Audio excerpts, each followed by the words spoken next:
শত অশান্তির মাঝে মুখ্যমন্ত্রীর উপরে আস্থা রাখছেন ভাঙড়ের আন্দোলনকারীরা। তাদের আর্জি মুখ্যমন্ত্রী একবার আসুন। ভাঙড়ে শান্তি ফেরাতে উদ্যোগী মুখ্যমন্ত্রীও। তার কড়া নির্দেশ, গ্রামবাসীদের কারো গায়ে যেন হাত না পড়ে। ভাঙড়ে শান্তি ফেরাতে তৎপর মুখ্যমন্ত্রী মমতা বন্দ্যোপাধ্যায়। বুধবার নবান্নে যাওয়ার পথে সোজা ভবানী ভবনে চলে যান মুখ্যমন্ত্রী। পুলিশের শীর্ষ কর্তা নিয়ে আলোচনায় বসেন ভাঙড় ইস্যুতে। শান্তি ফেরাতে উদ্যোগী মুখ্যমন্ত্রী। ভবানী ভবনে এডিজি সিআইডির ঘরে বৈঠক হয়। ছিলেন ডিজি, পুলিশ কমিশনার, এডিজি আইন শৃঙ্খলা। সেখান থেকে মুখ্যমন্ত্রী নির্দেশ দেন, ভাঙড়ে গ্রামবাসীদের গায়ে যেন হাত না পড়ে। বাইরের কিছু লোক গ্রামে অশান্তি পাকাচ্ছে, এদের বিরুদ্ধে কড়া ব্যবস্থা নিতে হবে।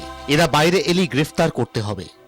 মঙ্গলবার ভাঙড়ে যান মুকুল রায়। তার কাছ থেকে সর্বশেষ পরিস্থিতির রিপোর্ট নেন মমতা বন্দ্যোপাধ্যায়। বৈঠক করেন বিদ্যুৎ মন্ত্রী শোভনদেব চট্টোপাধ্যায়ের সঙ্গে। এদিকে বুধবারও ভাঙড়ের পরিস্থিতি পুরোপুরি স্বাভাবিক হয়নি। নতুন করে অশান্তি না হলেও একটা চাপা উত্তেজনা লক্ষ্য করা যাচ্ছে। জায়গায় জায়গায় গাছের গুঁড়ি ফেলে এদিনও এলাকা অবরুদ্ধ করে রাখেন বাসিন্দারা।